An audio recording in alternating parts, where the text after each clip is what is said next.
سری لنکا جو ہے وہ ڈیفالٹ کر گیا ہے۔ قسم کے ہنگامے ہو رہے ہیں، حکومتی عمال وزراء سرکاری عہدیداروں کے گھروں کو جلایا جا رہا ہے، انہیں مارا پیٹا جا رہا ہے، کپڑے پھاڑے جا رہے ہیں، سڑکوں پر گھسیٹا جا رہا ہے، بہت بری صورتحال۔ کیا پاکستان میں کچھ ویسی صورتحال نہیں بن رہی؟ اگر سری لنکا کی گزشتہ 8 سے 12 ماہ کی صورتحال کو دیکھیں تو لگتا یہ ہے کہ سری لنکا 8 سے 12 ماہ پہلے جہاں کھڑا تھا غالباً خاکمبا دہن، شاید اس وقت پاکستان وہاں پر کھڑا ہے۔ تو اگر ہم نے آج اس ڈوبتی ہوئی کشتی کو سنبھالا نہ دیا تو یہ ممکن ہے کہ آنے والے چند مہینے پاکستان بھی اس جگہ نہ پہنچ جائے جہاں آج اس وقت سری لنکا ہے۔ سری لنکا کی جو زبو حالیہ ہے اس میں سود اور ان قرضوں کا کیا کردار ہے؟ سری لنکا کے بینکس کا مطالعہ کریں، اسٹیٹ بینک کا جائزہ لے لیں تو پتہ چلے گا کہ اسٹیٹ بینک مکمل طور پر ڈیفالٹ کر چکا ہے۔ سود اور قرضوں کی وجہ سے وہ ڈیزل نہیں خرید سکتے، وہ بٹی کا تیل نہیں خرید سکتے، وہ پیٹرول نہیں خرید سکتے، اور یہ تینوں چیزیں آپ کی صنعتیں چلانے کے لیے انتہائی ضروری ہیں۔ جب آپ لوگوں سے قرضہ لیتے ہیں پھر آپ ان کی جائز یا ناجائز تمام شرطوں کو بھی مانتے ہیں۔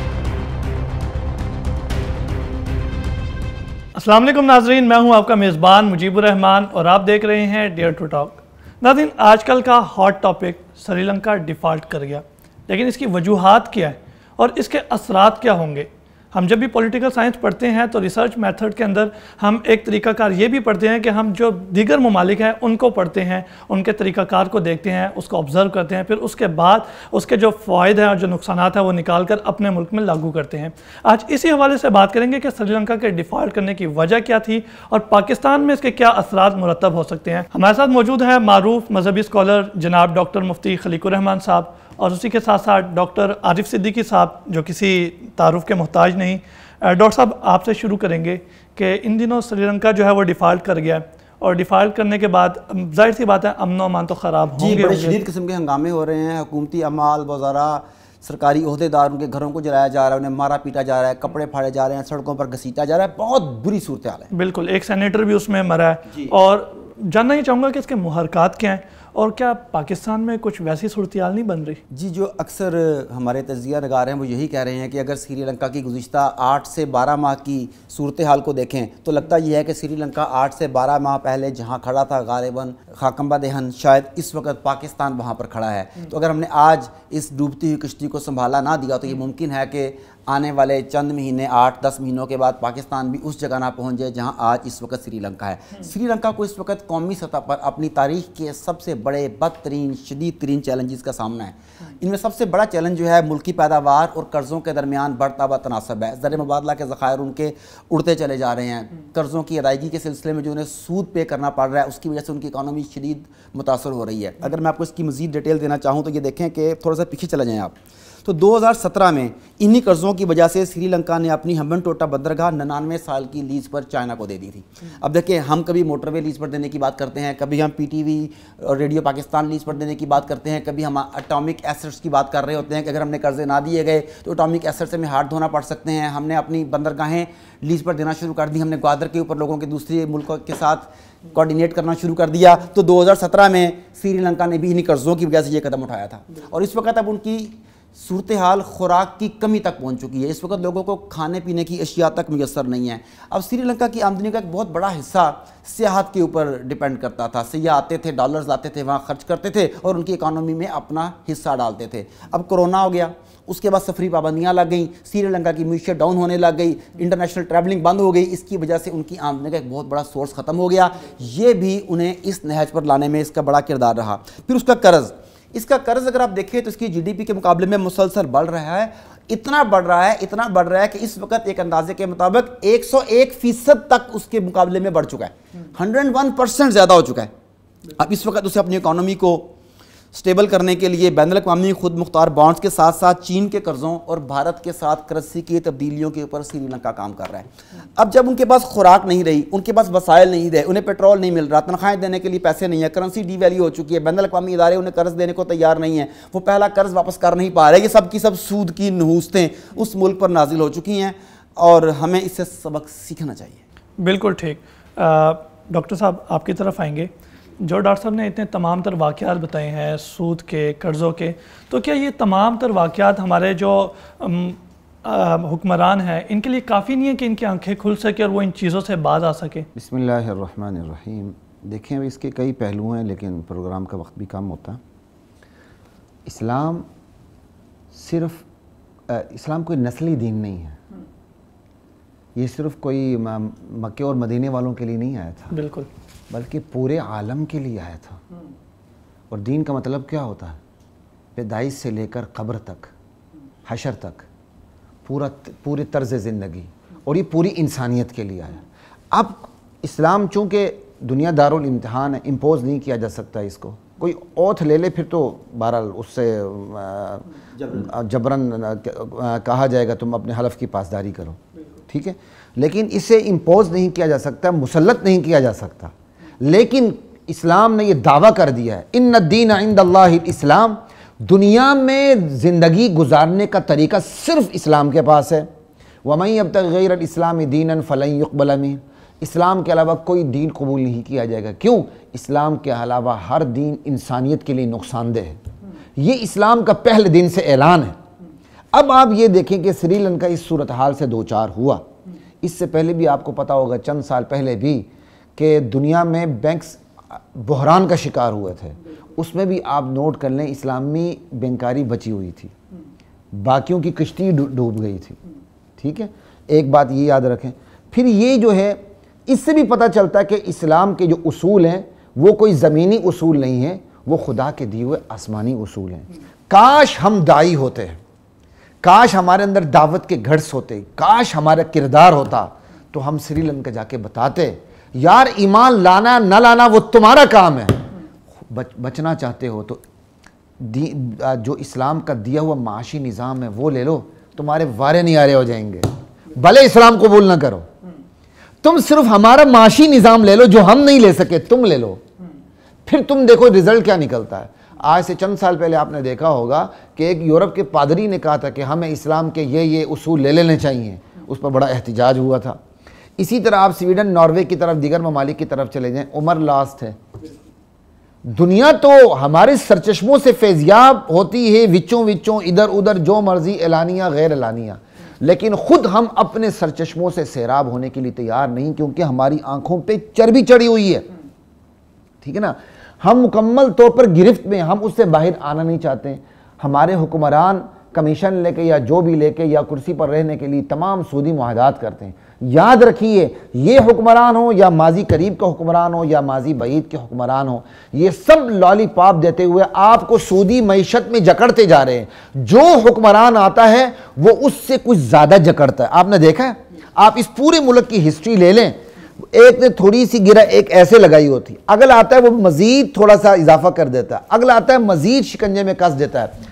میاں نواز شریف صاحب نے کتنے زیادہ سودی قرضے لیے تھے، لیکن عمران خان نے ایاک نعبد و ایاک نستعین پڑھ کے پوری ملک کی تاریخ کے ریکارڈ توڑ ڈالے، سب سے زیادہ قرضے لیے، اور وہ سارے قرضے کس میں چلے گئے؟ قرضوں میں چلے گئے۔ آپ دیکھیں نا، سوچ کے تباہی پھیری نا کہ اللہ بچانے والا ہے، ٹھیک ہے میں اپنا کام کروں، بچانا اللہ نے ہے، تو بچانا اللہ کی، اس کے بھی کوئی اصول ہیں۔ تو بات یہی ہے، کاش ہم دائی ہوتے تو ہم کہتے یار بھلے مسلمان نہ ہو جاؤ، ہم سے ہمارا معاشی نظام لے لو۔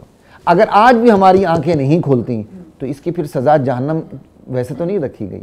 اللہ تعالیٰ نے اگر جہنم کی سزا اتنی بڑی رکھی ہے نا، اسی لیے رکھی ہے کہ دنیا میں ہمارے 14 طبق روشن ہو جاتے ہیں، ہمیں پتہ چل جاتا ہے، ہم پھر بھی پیچھے نہیں ہٹنا چاہتے، ٹھیک ہے نا، ہمارے دلوں پہ تالے لگے ہوئے ہیں، اور قرآن کہتا ہے لَهُمْ قُلُوبٌ لَا يَفْقَهُونَ بِهَا، یہ اپنے دلوں سے سوچتے ہی نہیں، وَلَهُمْ أَعْيُنٌ لَا يُبْصِرُونَ بِهَا، آنکھوں سے حق بات کو دیکھتے نہیں، وَلَهُمْ آذَانٌ لَا يَسْمَعُونَ بِهَا، کانوں سے حق بات کو سنتے نہیں، اولئک کالانعام، یہ جانوروں کی طرح، بل ہم اضل، اس سے بھی گئے گزرے ہیں۔ اچھا ڈاکٹر صاحب یہ بتائیے گا کہ سری لنکا کی جو زبو حالیہ ہے، اس میں سود اور ان قرضوں کا کیا کردار ہے؟ دیکھیے اگر آپ سری لنکا کے بینکس کا مطالعہ کریں، اسٹیٹ بینک کا جائزہ لے لیں تو پتہ چلے گا کہ اسٹیٹ بینک مکمل طور پر ڈیفالٹ کر چکا ہے۔ سود اور قرضوں کی وجہ سے وہ ڈیزل نہیں خرید سکتے، وہ مٹی کا تیل نہیں خرید سکتے، وہ پیٹرول نہیں خرید سکتے، اور یہ تینوں چیزیں آپ کی صنعتیں چلانے کے لیے انتہائی ضروری ہیں۔ جب آپ لوگوں سے قرضہ لیتے ہیں، پھر آپ ان کی جائز یا ناجائز تمام شرطوں کو بھی مانتے ہیں۔ اب آپ دیکھیں ہوا کیا، اگر آپ بجلی کو دیکھیں تو سری لنکا کی ضرورت 3000 میگا واٹ بجلی ہے، اور اس کی بجلی پیدا کرنے کی کیپیسٹی 4000 میگا واٹ ہے، یعنی اس کی ضرورت سے 1000 میگا واٹ سرپلس ہے۔ مگر غلط پالیسیز کیا ہے کہ سری لنکا بھی بجلی کی پیداوار کے لیے فرنس آئل پر انحصار کر رہا ہے۔ یہ سیم وہ ہو رہا ہے جو پاکستانی حکمران کر رہے ہیں کہ بجلی پیدا کرنے کے لیے آپ اپنے دوسرے وسائل کو، اپنی معدنیاتی دولتوں کو ضائع کر رہے ہیں۔ پھر کیا کیا انہوں نے پاکستان کی طرح قرض لے کر سولر پلانٹس اور ڈیمز نہیں بنائے، پاکستان نے بھی یہی کیا کہ ڈیمز نہیں بنائے, سولر پلانٹ نہیں لے, فرنس آئل لیا, لوگوں کو ٹھیکہ, وہ کار کے کمپنی تھی, ٹھیکہ دے دیا, تیل خرید کے اسے دے رہے ہیں, بجلی پیدا کرنے کے لیے روزانہ انہیں بلز دے رہے ہیں, پیٹرول خریدا جا رہا ہے کہ ملک کو بجلی دی جا سکے. حالانکہ اتنے پیسوں سے سولر لگ سکتے تھے, اتنے پیسوں سے ڈیمز لگ سکتے تھے. یہی کام سری لنکا نے کیا, کیونکہ اگر وہ سولر اور ڈیم لگاتے تو پھر کرپشن کا راستہ بند ہو جاتا. یہی کام پاکستان میں ہو رہا ہے کہ پیسے لیے جا رہے ہیں, بجلی کا بحران ختم کرنے کے لیے سولر کو پروموٹ نہیں کیا جا رہا, ڈیمز نہیں لگائے جا رہے. اب سری لنکا میں کیا پرابلم چل رہی ہے, جو جتنا قرض لیا جا چکا ہے اس کا سود دینے کے لیے انہیں پھر قرض دینا پڑ رہا ہے, اور اس وقت پاکستان کی بھی یہی صورتحال ہے. اگر آپ سری لنکا کو دیکھیں تو سری لنکا کا قرض 56 ارب ڈالر سے تجاوز کر چکا ہے, اور سود کی ادائیگی 7 ارب ڈالر ہے.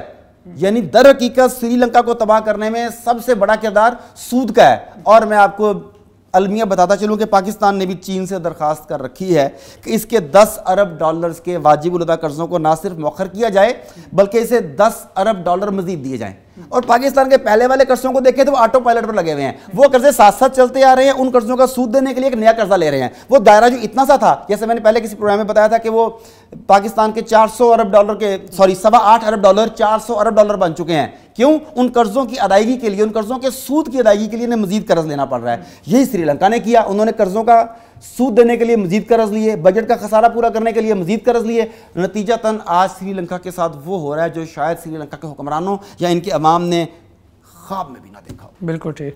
ڈاکٹر صاحب نے سود کے حوالے سے کافی باتیں کی ہیں, آپ کیا ایڈ کریں گے اس بارے میں؟ بسم اللہ الرحمن الرحیم. میں چند چیزیں اختصار کے ساتھ ایڈ کرنا چاہوں گا. اگر آپ نے اس پوری ملکی یا عالمی صورتحال کو یا سری لنکا سمیت کسی بھی ملک کی صورتحال کو دیکھنا ہونا تو بس اپنے گلی کے اندر کو اگر کوئی سود کا کاروبار کرنے والا ہے تو اس کو دیکھ لیں. ایک بندہ چلا جاتا ہے, اس صاحب کے پاس چلا جاتا ہے, اور خصوصاً میں نام نہیں لوں گا پھر برادریوں کے, پھر وہ ناراض ہو جاتے ہیں. خصوصاً یہ کام لاہور میں بھی وہ برادریاں کر رہے ہیں جن کا جمگٹھا ہوتا ہے, جن کے پاس افرادی قوت ہوتی ہے, مجیب سمجھ رہا ہے, ہوشیار ہے, جن کے پاس افرادی طاقت ہوتی ہے, ٹھیک ہے نا, 10-12 کنٹھوٹے ہوتے ہیں, وہ جا کے ایک سود کا اس کے ساتھ ایگریمنٹ کر لیتا ہے. اس کے بعد وہ سودی قسطیں دینے کے باوجود پستا چلا جاتا ہے, کیونکہ وہ لیٹ ہوتا جاتا ہے, سود چڑھتا جاتا ہے. اسی کو آپ اوپر لے آئیں, اوپر کی سطح پر. بالکل. آپ اب اس کو ملکی سطح پر لے آئیں. سب سے پہلے قیادت آتی ہے, قیادت ناہنجار ہوتی ہے, قیادت بدکردار ہوتی ہے, قیادت عیاش ہوتی ہے, قیادت زیناکار اور بدکار ہوتی ہے. وہ اپنی عیاشیاں پوری کرنے کے لیے, ان کو پتہ ہے کہ یہ سارا تو قوم کے اوپر تقسیم ہو جانا ہے, وہ سود پہ قرضے رہتی ہے, نتائج کو نہیں دیکھتی, ٹھیک ہے. اس کے ساتھ پھر اس ملک کا ایک تاجر طبقہ ہوتا ہے, وہ بھی سودی کاروبار سے پیچھے ہٹنے کے لیے تیار نہیں ہوتا, وہ اس کا قارونی طبقہ ہوتا ہے. قرآن نے ان دونوں کی مثالیں دی ہیں. آپ کیا کہتے ہیں, دیگر قوموں کو دیکھ لیں, تباہ ہونے والی قوموں کو دیکھ لیں, ساتھ آپ دولت مند قارون کو دیکھ لیں. قارون بنی اسرائیل کا فرد تھا, لیکن اس نے کیا کیا, غداری کرتے ہوئے فرعون سے ملا اور اپنی قوم سے غداری کی, کیونکہ وہاں سے اس کو مال آ رہا تھا. تو تاجر طبقہ بھی اپنی قوم سے غداری کرتے ہوئے باہر کی مالیاتی طاقتوں کے ساتھ مل جاتا ہے. جب یہ دو طاقتیں مل گئیں, اب جب وہ ملک نیچے آنا شروع ہوتا ہے تو پھر یہ بڑے بڑے ممالک جو IMF اور ورلڈ بینک چلانے والے ممالک ہیں, یہ انتظار میں ہوتے ہیں کہ یہ جب پلٹے کھائے اور اس کو جان کے لالے پڑ جائیں تو ہم امداد کے نام پہ سامنے آئے. اس سے بڑا ظلم کیا ہوگا کہ وہ اپنی ہتکڑی ڈالنے کے لیے, گردن میں اپنا توق ڈالنے کے لیے اس کو امداد کا نام دیتے ہیں. ایمانداری سے بتائیں, آخر سری لنکا کتنا ڈیفالٹ ہوا ہے, کتنا بحران آیا ہے. یہ جتنی بھی دنیا کی بڑی بڑی طاقتیں ہیں, کیا آرام سے اس کو کھڑا نہیں کر سکتے؟ نہیں کریں گے, اسے دساتے چلے جائیں گے. اس پر اگر آج 4 ارب ہے تو 10 سال بعد دیکھیے گا 104 ارب ہوگا. لیکن یہ آج بھی ختم ہو سکتا ہے اگر یہ دنیاوی طاقتیں چاہیں. کیا آپ ہر سال نہیں پڑھتے امریکہ میں ہزاروں لاکھوں ٹن گندم سمندر برد کی جاتی ہے, سمندر برد کی جاتی ہے, اور کیا کہتے ہیں افریقہ کے صحراؤں میں لوگ بھوکے مر رہے ہیں. کیوں؟ ڈیمانڈ اینڈ سپلائی کا جو اصول ہے اور دنیا کو اپنی گرفت میں رکھنے کا جو اصول ہے وہ خراب ہوتا ہے. لہٰذا ساری گندم ویسٹ کر دی جاتی ہے, سمندر برد کر دی جاتی ہے, لیکن بھوکھوں ننگوں کو نہیں دی جاتی.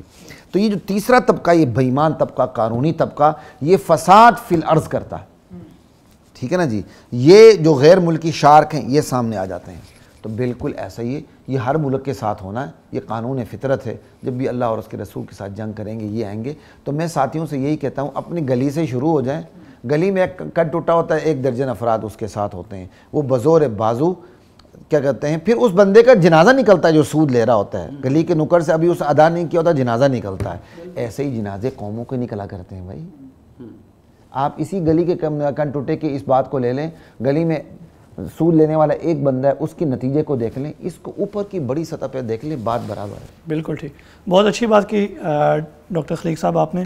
ڈاکٹر عارف صاحب آپ کی طرف آؤں گا کہ جب سے نئی حکومت آئی ہے اس نے بہت سارے دورے کیے، لیکن کہیں سے کوئی خاطر خواہ جو ہے انہیں کامیابی نہیں ملی، تو آپ کو نہیں لگتا کہ یہ ملک جو ہے یہ بحران کی طرف جائے گا؟ آپ کا مراد پاکستان کی جو اب حکومت آئی ہے، جو انٹرم گورنمنٹ سمجھنے کی قسم کی آئی ہوئی ہے، ہاں جی، تو ان کے ساتھ امداد میں کون دے گا امداد؟ دیکھیں وہ تو انہیں ڈی اسٹیبلائز کرنے کے چکر میں بہت عرصے سے یہی چاہتے ہیں کہ کسی بھی طرح سے پاکستان ڈی اسٹیبل ہو، پاکستان کے اٹامک ایسٹس کے اوپر ان کی نظر ہے۔ عالم اسلام میں واحد اٹامک پاور پاکستان ہے، واحد منظم ترین آرمی، منظم ترین انٹیلیجنس ایجنسیاں، وہ جیسا بھی کام کر کے وہ منظم ترین تو ہیں نا، تو وہ ان کے اوپر ان کی نظریں ہیں، وہ تو اسے ڈی اسٹیبل کرنا چاہیں گی۔ پھر اس وقت وہ چاہتے ہیں کہ آپ اپنا وزن روس کے خلاف ڈالیں، جبکہ اس سے پہلے پاکستان کی گورنمنٹ جو تھی انہوں نے اپنا وزن نیوٹرل رہنے میں یا روس کے پلڑے میں ڈالنے کا سوچا تھا، جبکہ ویسٹ چاہتا تھا کہ وہ روس کی مذمت کرے اور امریکہ کے پلڑے میں اپنا وزن ڈالے، اور نئی گورنمنٹ نے آتے ہی یہ فیصلہ کیا کہ ہم اپنا وزن پہلے کی طرح امریکہ کے پلڑے میں ڈالتے ہیں، امریکہ کی غلامی کا پٹا اپنے توق جو ہے وہ اپنے گلے میں ڈال لیتے ہیں، شاید ہماری نجات ہو جائے،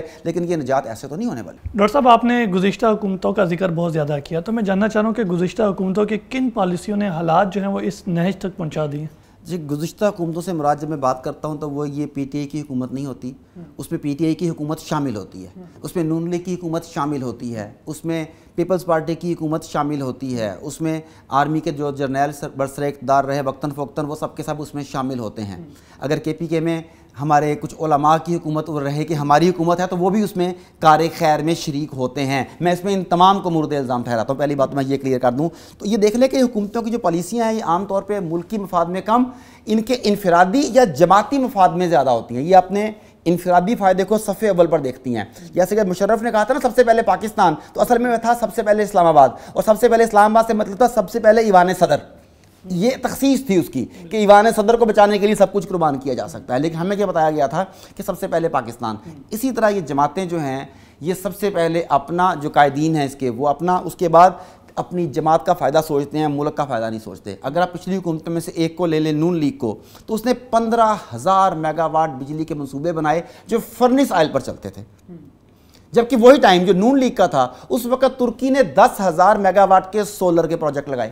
اب مجھے بتائیے کون فائدے میں رہا، 15,000 میگا واٹ کے پروجیکٹ لگانے والا یا 10,000 میگا واٹ کے پروجیکٹ لگانے والا؟ میں بینکوں کی ٹریننگ کروا رہا تھا، یہ آج سے کوئی 15-20 سال پرانی بات ہے، 16 بینکوں کے نمائندگان وہاں پہ جمع تھے، تو میں نے اس وقت انہیں کہا کہ آپ لوگ گاڑیوں کے لیے لوگوں کو قرضہ دیتے ہیں، اور وہ گاڑیاں پتہ نہیں لوگ قرضہ کیسے لیتے ہیں پھر کیسے ادا کرتے ہیں، آپ کو بھی تنگی ہوتی ہوگی، آپ لوگ مختلف محلوں میں ایک پلاٹ لے کے بڑے بڑے سولر یونٹ کیوں نہیں لگاتے؟ ایک میرے آلریڈی ایکسپینس جا رہا ہے، ایک بندے کے گھر کا بجلی کا بل ہے 10,000 15,000 20,000 وہ آلریڈی دے رہا ہے، اور آپ اسے کہیں کہ تم اتنا ہی بل دیا کرو گے، تمہیں اتنے ہی واٹ ملیں گے، وہ پیسے بینک لے گا، تو مجھے بتائیے کہ وہ آپ کے لیے ادائیگی زیادہ آسان وصول کرنا ہے کہ گاڑیوں والی ادائیگی یا مکانوں والی ادائیگی؟ وہ کہتے ہیں سولر والی، لیکن کہتے ہیں پالیسی کوئی نہیں ہے گورنمنٹ کی ایسی۔ اب کچھ بینکوں نے انفرادی طور پر خیر وہ سولر پلانٹس بھی دینے شروع کر دیے، مگر گورنمنٹ کہاں پہ کھڑی ہے یہ آپ کو پتہ ہے۔ اب جو پاکستان کے تھرمل بجلی گھر ہیں، اب دیکھ لیں کہ پاکستان کے تھرمل بجلی گھروں کو ڈیزل ہے، کوئلہ ہے، وہ سارا امپورٹ کرنا پڑ رہا ہے، پاکستان کا زر مبادلہ سارے کا سارا اس چکر میں جا رہا ہے۔ یہیں پر اگر سولر منصوبے لگے ہوتے تو یہ تمام کے تمام پیسہ بچ رہا ہوتا۔ اگر آپ پاکستانی قانون کو دیکھیں تو قرض جی ڈی پی کے 65% سے زیادہ نہیں ہو سکتا، یہ آپ کا قانون ہے، میں اسلامی قانون کی بات نہیں کر رہا، آئین پاکستان کی بات کر رہا ہوں، جس کے تحت رہ کے پارلیمنٹ نے قانون بنایا کہ آپ کا جی ڈی پی کی 60% سے زیادہ قرض نہیں ہونا چاہیے، مگر آج پاکستان کے قرضے جی ڈی پی کا 95% ہو چکے ہیں۔ اب آپ بتائیں کہ آپ باقی خسارہ کہاں سے پورا کریں گے؟ اگر یہی صورتحال رہی تو سری لنکا جو ہے وہ 101% تک پہنچ چکا ہے، آپ 95% تک پہنچ چکے ہیں، باقی فرق کتنا رہ گیا؟ اس کا مطلب ہے کہ بہت کم وقت میں، شاید چند مہینوں میں آپ کو سری لنکا جیسی صورتحال کا سامنا کرنا پڑ سکتا ہے، اور یہ سب کچھ پچھلی حکومتیں ہیں۔ پیپلز پارٹی کی حکومت آئی تو اس نے کیا کیا، اس نے سوئی گیس کے ملازمین کے ساتھ کیا کیا، انہیں کس طریقے سے ری انسٹیٹ کیا، کس طرح مفادات انہیں بینیفٹس دیا گیا اپنے ووٹ بینک بنانے کے لیے۔ اگر پی ٹی آئی کی گورنمنٹ آئی تو انہوں نے کیا نئے قدم اٹھائے، کتنی ڈیولپمنٹس ہوئی، کون سی سڑکیں بنی، کون سی سڑکیں تباہ ہوئی، کون سے بجلی گھر بنے، یہ سارے کا سارا آپ کے سامنے ہے۔ کسی گورنمنٹ نے ملک کے لیے، قوم کے لیے کچھ نہیں کیا۔ I am serious about that. بالکل ٹھیک۔ ڈاکٹر خلیق صاحب آپ کی طرف آئیں گے، آپ نے بھی بارہا یہ بات کی کہ پالیسی کی ضرورت ہے، لیکن کیا وجہ کہ ہم پالیسی بناتے نہیں ہیں, صحیح پالیسی کی طرف جاتے نہیں ہیں. ڈاکٹر صاحب نے ایک تجویز جس طرح ایک مثال دی بینک کی کہ گاڑیوں کے بجائے اگر وہ سولر پہ آ جاتے تو پیسے تو پھر بھی آتے, تو کیا وجہ کہ ہم سیدھے راہ کی طرف نہیں جاتے؟ دیکھیں جی, قرآن کا اصول ہے وَالَّذِينَ جَاهَدُوا فِينَا لَنَهْدِيَنَّهُمْ سُبُلَنَا, جو ہمارے راستے میں جد و جہد کرتا ہے, کوشش کرتا ہے, یہ کوشش جائے نماز سے جائے اقتدار تک, ٹھیک ہے, لَنَهْدِيَنَّهُمْ سُبُلَنَا, ہم اسے اپنے راستے دکھا دیتے ہیں. تو راستے کسے سوجیں گے پہلے یہ بتائیں مجھے؟ راستے اسے ہی سوجیں گے جس کی فکر درست ہوگی, جس کی فکر ٹیڑھی ہوگی اس کو ہمیشہ جو راستے سوجیں گے وہ غلط سوجیں گے, اور غلط راستوں کو وہ درست سمجھے گا. اور یہ بھی قرآن کہتا ہے افمن زین لہ سوء عملہ فرآہ حسنا, بلا اس سے بڑا بدبخت کوئی ہو سکتا ہے جس کے برے اعمال اس کے لیے خوشنما بنا دی گئے ہوں, اس کے لیے اچھے بنا دیے گئے ہوں. جب اوپر آنے والے چھوٹے کنٹوٹے سے لے کر بڑے کنٹوٹے تک کردار ہی نہیں ہے, نہ مالی کردار ہے, نہ اخلاقی کردار ہے, نہ معاملات کا کوئی کردار ہے, تو ان کو جو باتیں سوجیں گی وہ کبھی بھی اسلام کی نہیں سوجیں گی. آپ کو چھوٹی سی بات بتاتا ہوں, یہی سابقہ وزیر اعظم یا کسی اور کو بھی دیکھ لیں آپ کہ وہ آگ اور پانی کو جمع کرنے کی کوشش کرتے ہیں, وہ صرف مذہبی ووٹ لینے کی کوشش کرتے ہیں.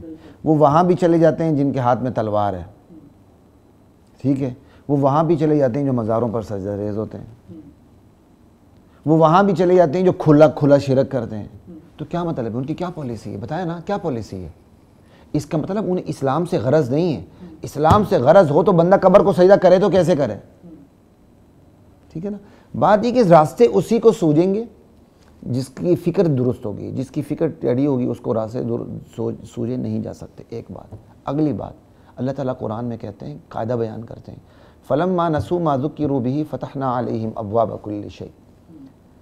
جب قومیں ان نصیحتوں کو بلا بیٹھیں جو نصیحتیں انبیاء کے ذریعے انہیں کی گئی تھیں, تو اللہ کہتے ہیں یہ نہیں ہو کہ ہم نے انہیں فوراً ماچھی جال میں جکڑ لیا, نہیں, فتحنا علیہم ابواب کل شیء, ہم نے ہر چیز کے دروازے ان پر کھول دیے. حتی اذا فرحوا بما اوتوا, جب وہ اللہ کی دی ہوئی نعمتوں پر بدمست ہو گئے, اللہ کہتے ہیں اخذناہم بغتۃ, پھر ہم نے اچانک دبوچ لیا. خدائی طریقہ ایک بات یاد رکھیں, جب بندہ پھسلتا ہے نا, اللہ اسے نا کچوکے لگاتا ہے, اسے تکلیف میں ڈالتا ہے, یہ کسی طرح باز آ جائے. فلولا اذ جاءہم بأسنا تضرعوا, اللہ کا یہ عادت مبارکہ ہے, جب کوئی قوم پہلی دفعہ ڈی ٹریک ہوتی تو اللہ تعالیٰ اسے کچوکے لگاتا ہے, اسے زیر و زبر کرتا ہے, اسے جھنجھوڑتا ہے, اسے متنبع کرتا ہے, اسے تکلیف میں ڈالتا ہے, سمجھ جائے. وہ پھر بھی نہیں سمجھتی, اللہ راستے کھول دیتا ہے.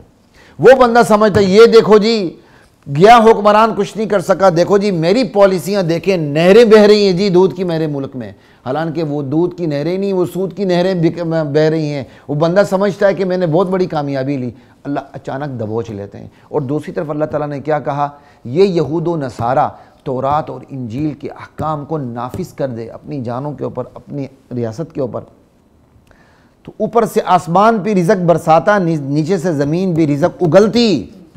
یہ خدا کا وعدہ ہے. تو جب آپ نے ان چیزوں کو پورا کرنا نہیں تو پھر آپ پھر ظاہری ٹیپ ٹاپ پہ جائیں گے. فلاں حکمران تھا, اس کی پالیسی ٹھیک نہیں تھی, فلاں حکمران تھا, اس نے کمیشن لی, فلاں حکمران تھا, اس کو اختیارات پورے نہیں ملے.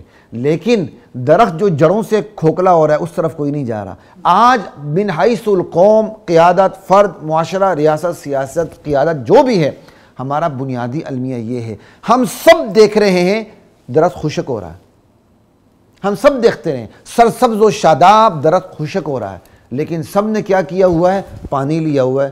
کوئی تنے پہ پانی ڈال رہا ہے, کوئی سبزے پہ پتی پہ پانی ڈال رہا ہے, کوئی ٹہنی پہ پانی ڈال رہا ہے. وہ کہتا ہے نہیں یہاں کیڑا لگ گیا, اس کا علاج کرو. کمبخت یہ دیکھتے ہی نہیں ہے کہ اس کی جڑیں کھوکھلی ہو چکی ہیں, اس کو نیچے سے درست کرو. تو یہاں کوئی ایسا مرد قلندر پیدا ہی نہیں ہوا, ابھی تک ایسی قیادت آئی نہیں جو کہ جڑیں کھوکھلی ہو چکی ہیں, اس کو درست کرو. اصل بات ہے. اچھا ڈاکٹر صاحب بتائیے گا کہ آپ اکثر اپنے پروگرامز میں کہتے ہیں کہ الکفر ملت واحدہ, جی بالکل. تو پھر سری لنکا کو مغربی جمہوریت نے ڈبویا کیسے؟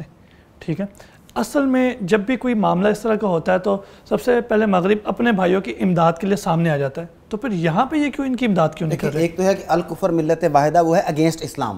جب اسلام کے خلاف ہوگا تو سری لنکا پہ بدھسٹ ہیں. آپ نے دیکھا میانمار میں کیا ہوا، آپ نے دیکھا مرما میں کیا ہوا، آپ نے دیکھا سنکیانگ میں کیا ہوا. یہ تمام کے تمام بدھسٹ وہاں پہ اکٹھے رہے. تو الکفر ملت واحدہ اس صورت میں اگر وہ اسلام کے خلاف ہو.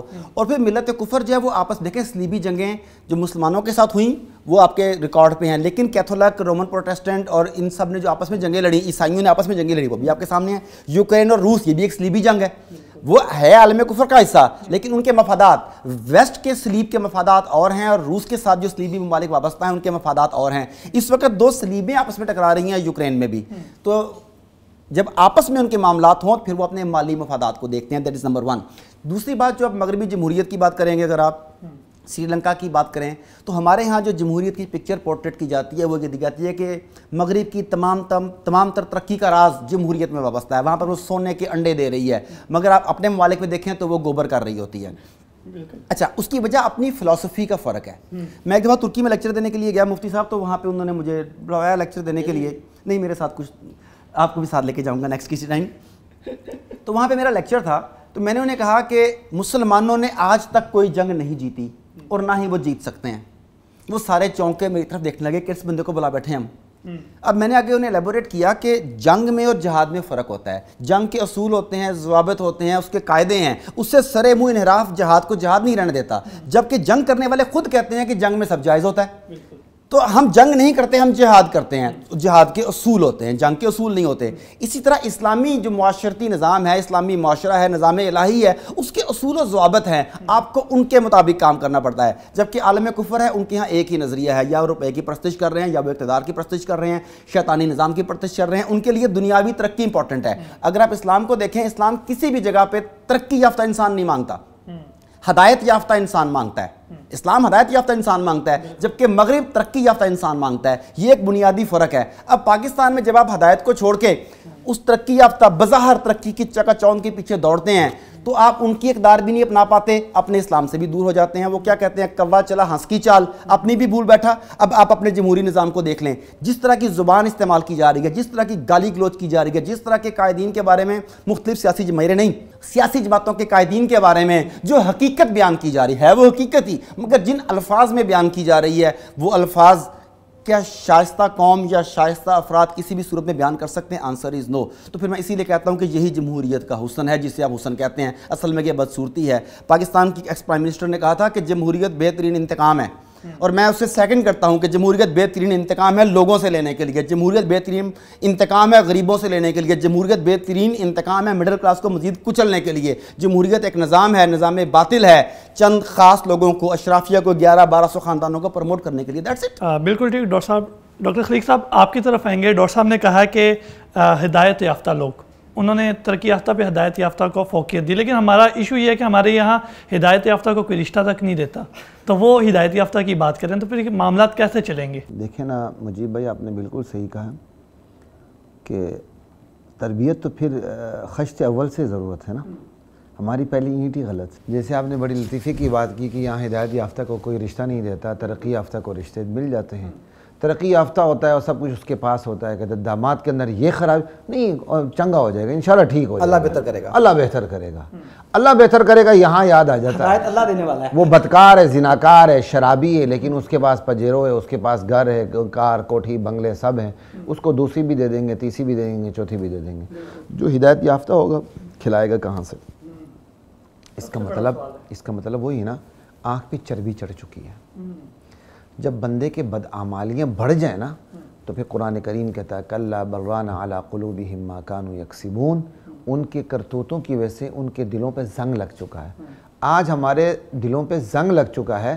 ہمارے نزدیک ہدایت یافتہ کی قیمت نہیں، ترقی یافتہ کی قیمت ہے. وہ ترقی یافتہ ہے کیا؟ ترقی کہتے کس کو؟ یہ بھی ایک سوال ہے نا. انہوں نے دنیا کی ان چیزوں کو ہی ترقی سمجھ لی ہے.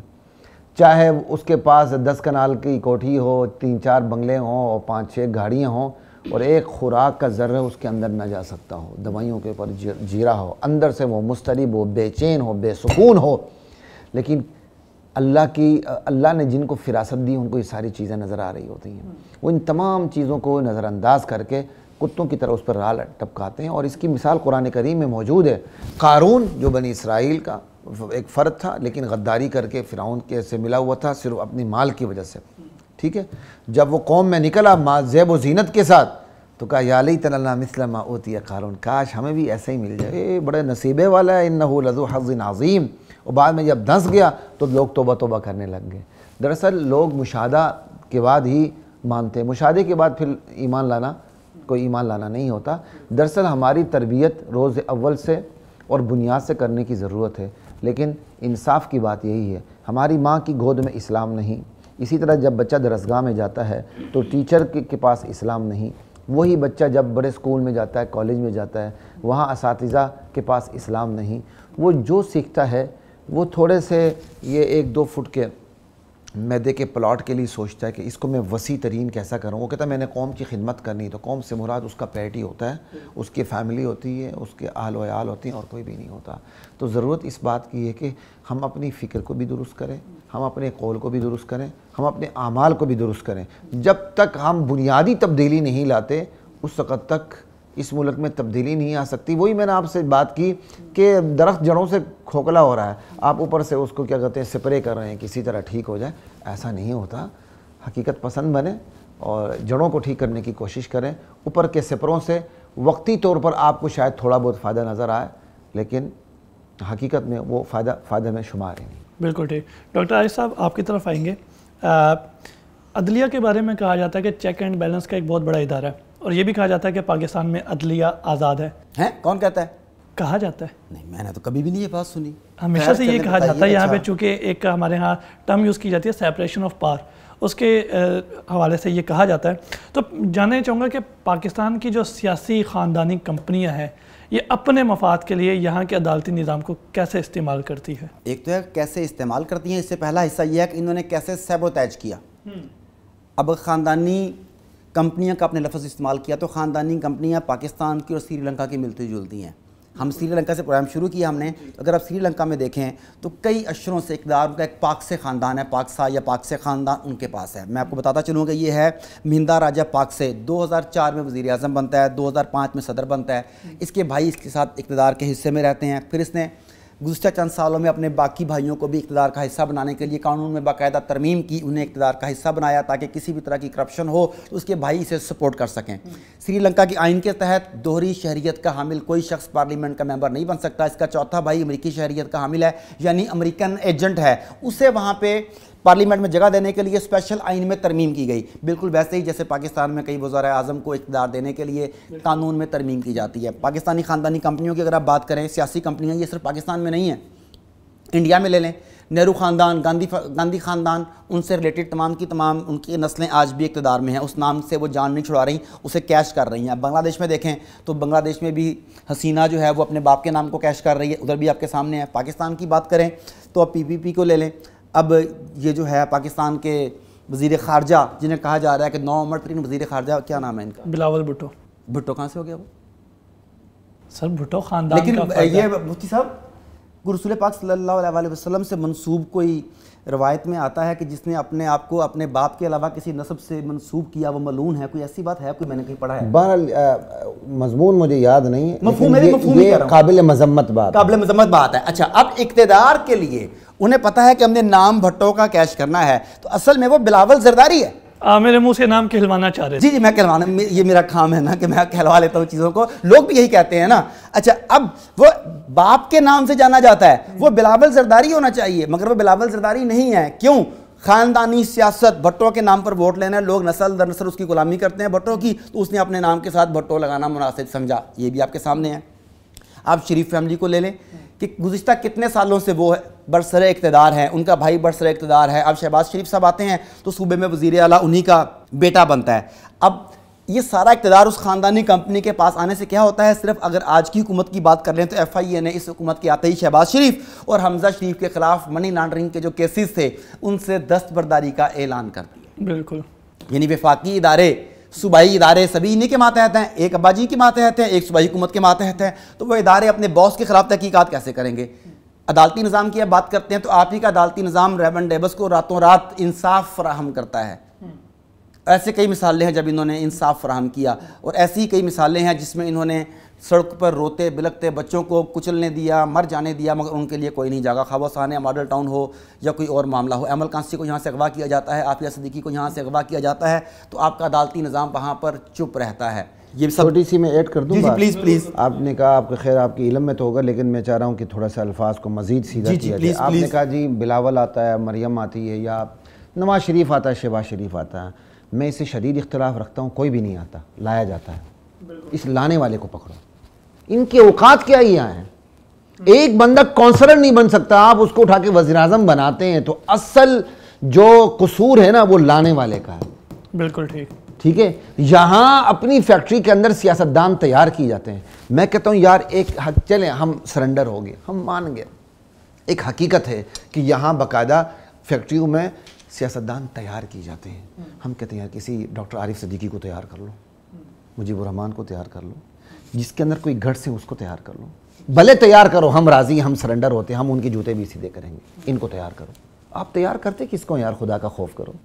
جی ایسے ہی ہے۔ تو اگر آپ اس ساری چیزوں کو دیکھیں تو ہمارا جو دقیانوسی نظام ہے، انصاف کہہ لیں اسے، انتظامیہ کہہ لیں، مقننہ کہہ لیں، کہ تمام کا تمام مکمل طور پہ کولیپس کر چکا ہے۔ قانون، وہ جو بڑا پرانا قول ہے نا غالباً افلاطون کا، کہ قانون مکڑی کا وہ جالا ہے جو کمزور کو پھانس لیتا ہے اور طاقتور سے توڑ کے نکل جاتا ہے، اور یہ آج پاکستان کے حالات پر تو 100% اس کا اطلاق ہوتا ہے۔ اور منافقت کی انتہا دیکھیں کہ آج نون لیگ کی اس پالیسیز کے اوپر کہ ایف آئی اے نے سرنڈر کر دیا، لانڈرنگ کے کیس واپس لینے شروع کر دیے، پوری کی پوری کابینہ اٹھ کے لندن جا رہی ہے فیصلے کروانے کے لیے ایک سزا یافتہ ملزم یا مفرور ملزم سے۔ اس پر تنقید کر رہی ہے پی ٹی آئی، اور پی ٹی آئی کے لوگ بڑے اگریسو ہوئے ہیں کہ یہ کیا ظلم ہو رہا ہے، مگر انہیں یہ نظر نہیں آتا کہ عمران خان صاحب کو بھی مقدمات سے بری کروانے کے لیے پراسیکیوشن نے ایسے ہی بیان دے کر وزیر اعظم عمران خان صاحب کو اس وقت بے شمار مقدمات سے بری کروایا تھا، اور وہی پی ٹی آئی اس وقت انہیں اپریشیٹ کر رہی تھی، آج اس پہ تنقید کر رہی ہے۔ اس کا مطلب ہے کہ ان کے نزدیک وہ مطلب وہ کیا کہتے ہیں کہ سادہ کتا کتا، تاڈا کتا ٹومی، یہ بالکل وہی والی بات ہے کہ یہ میرا چور ہے کہ تمہارا چور ہے، میرا چور اچھا ہے تمہارا چور برا ہے، سارے کے سارے چور ہی۔ نہ وہ آئے تھے نہ یہ آئے تھے، وہ بھی لائے گئے تھے، یہ بھی لائے گئے۔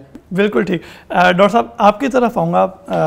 ڈاکٹر عارف صاحب نے ایک بات کہی کہ موروثی سیاست ہے اور ایک ہی بندے کے نام پہ سیاست کی جا رہی ہے، تو آپ نہیں سمجھتے کہ سیاست کو بالکل مذہب کے برابر لا کے کھڑا کر دیا گیا؟ ہمارے یہاں سینکڑوں سال ایک ہی مزار کو پوجا جاتا ہے، اور یہاں پہ سیاست میں بھی سیم وہی ہے کہ کئی سال گزر گئے ہیں، کئی ڈیکٹس گزر گئے ہیں، اور ایک بندے کے نام پہ ہی ووٹس لیے جا رہے ہیں۔ دیکھیں جی، وراثت ایک ایسی چیز ہے نا، اگر ٹھیک ہے وراثت اور روایت ہے ہماری، ٹھیک ہے نا، ہر سطح پر روایت ہے، کوئی فرق نہیں پڑتا، لیکن وارث صحیح تو ہو یار، وارث صحیح تو ہو، وارث وہ تو نہ ہو فخلف من بعدہم خلف اضاعوا الصلاۃ واتبعوا الشہوات فسوف یلقون غیا۔ اللہ غیا قرآن میں کہتے ہیں کہ پھر نیک لوگوں کے بعد برے لوگ آئے، ان کی اولادیں آئیں، ان کے جانشین آئے، انہوں نے نماز تباہ کر دی اور خواہشات کے پیچھے لگ گئے۔ ہم کہتے ہیں چلو یہ وارث آ جائے، لیکن وارث اہل تو ہو نا۔ یہاں وراثت، عدم وراثت سے زیادہ اہل نا اہلی کی بات ہے، کیونکہ باپ نا اہل تھا، بیٹا بھی نا اہل ہے۔ یہاں نا اہلوں کو لایا جاتا ہے، یہاں ان کو لایا جاتا ہے جو پہلے سے کانے ہوتے ہیں، جن سے اپنی باتیں منوائی جاتی ہیں۔ بالکل، وراثت بات کی بات ہے، یہی آپ کے سوال کا جواب ہے۔ وہ کیا کہتے ہیں وراثت بات کی بات چڑھایا پھل کسے نہ پایا، ٹھیک ہے نہیں، یہ وراثت بات کی بات ہے۔ یہاں صاف کرسٹل کلیئر بندے کو لایا نہیں جاتا، کیوں؟ اسے پتہ یہ دبے گا نہیں۔ جیسے رمدے صاحب کے بارے میں نے جب انہوں نے پرویز مشرف کے خلاف جو افتخار چودھری کے حق میں فیصلہ دیا، لارجر بینچ کے جیسے خیرمان رمدے سربراہ تھے، بعد میں ان سے سوال بھی ہوا کہ آپ کو دھمکیاں بھی دی گئی تھی، مطلب توڑے اور کوڑے دونوں دکھائے گئے تھے، وہ توڑوں پہ نہیں آیا تو کوڑا بھی دکھایا گیا، اور ان کا اکلوتا بیٹا ہے اس کی بھی دھمکی دی گئی۔ تو بعد میں سوال ہوا تھا کیا آپ پہ خوف طاری ہوا تھا؟ کہا ہاں خوف تو آیا تھا، لیکن میں نے اپنے اوپر طاری نہیں ہونے دیا تھا۔ ٹھیک ہے نا جی، تو اگر میں اور آپ باکردار بنے نا تو زیادہ زیادہ کیا ہوگا یار، گردن نہیں کٹے گی نا۔ مطلب اگر ہم باکردار بنے نظام بدل سکتے، افراد کے ہاتھوں میں چند پھر ایسے سر پھرے ہوں گے جن کا خون تعمیر ملت کے لیے بنیادوں میں گرے گا، غائب ہو جائے گا، گمنام ہو جائے گا، اس کے اوپر محل تعمیر ہو گئے۔ ڈاکٹر صاحب آپ کے شعر پہ پروگرام کا اختتام کرتے ہیں۔ افراد کے ہاتھوں میں ہے اقوام کی تقدیر، ہر فرد ہے ملت کے مقدر کا ستارہ، ہمیں اپنا اپنا کردار یہی سمجھ کے ادا کرنا ہوگا۔ بہت شکریہ ڈاکٹر عارف صدیقی صاحب اور ڈاکٹر مفتی خلیق الرحمان صاحب، آپ نے اپنا قیمتی وقت دیا۔ جی تو ناظرین، یہ تھا آج کا پروگرام جس میں ہم نے سری لنکا کے ڈیفالٹ ہونے کے بارے میں اور پاکستان کے حوالے سے بہت زیادہ تفصیلی گفتگو کی۔ اسی کے ساتھ اپنے میزبان مجیب الرحمان اور ڈیئر ٹو ٹاک کی پوری ٹیم کو اجازت دیجیے۔ اللہ نگہبان۔